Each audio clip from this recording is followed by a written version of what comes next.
తెలంగాణలో అధికారంలోకి రాగానే కాంగ్రెస్ ఇచ్చిన 6 గ్యారెంటీలను అమలు చేస్తామని టీపీసీసీ చీఫ్ రేవంత్ రెడ్డి మరోసారి స్పష్టం చేశారు.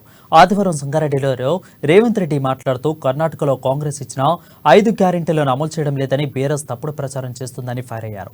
బస్సు రెడీగా ఉంది, ప్రగతి భవన్కు రావాలో ఫామ్ హౌస్కు రావాలో చెప్పండి, కర్ణాటక వెళ్లి 5 గ్యారెంటీలను అమలు అవుతున్నాయో లేదో చూద్దామని సీఎం కేసీఆర్కు సవాల్ విసిరారు. కర్ణాటకకు వచ్చి చూడాలని కర్ణాటక డిప్యూటీ సీఎం డీకే శివకుమార్ విసిరిన సవాల్కు మీరు సిద్ధమా అని ప్రశ్నించారు. ఆ తర్వాత పారిపోయి టీఆర్ఎస్ లో చేరితే అక్కడి కార్యకర్తలు కూడా అండగా ఉంచడానికి ఆవుల రాజిరెడ్డిని ఈరోజు నర్సాపూర్లో కాంగ్రెస్ పార్టీ అభ్యర్థిగా పెట్టినాం.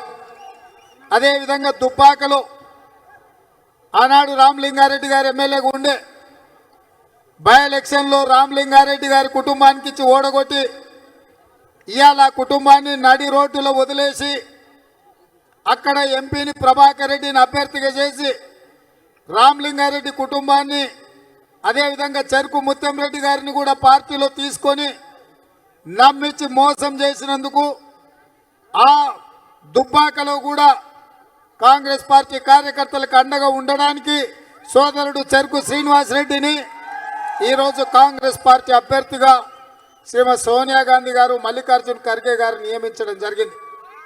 మిత్రులారా, మల్కాజ్గిరి శాసనసభ నుంచి నాకు మొదటి నుంచి అత్యంత సన్నిహితుడు. మీకందరికీ తెలుసు మేమిద్దరం ఎంత మంచి మిత్రులమో.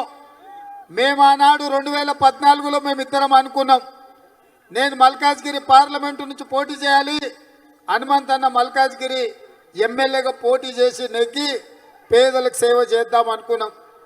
కానీ మా ఇద్దరికి ఆ అవకాశం రాలే అప్పుడు. కానీ అనుకోకుండానే యాదృచ్ఛికంగానో లేకపోతే దైవం యొక్క ఆదేశమో అదే మల్కాజ్గిరి నుంచి మైనంపల్లి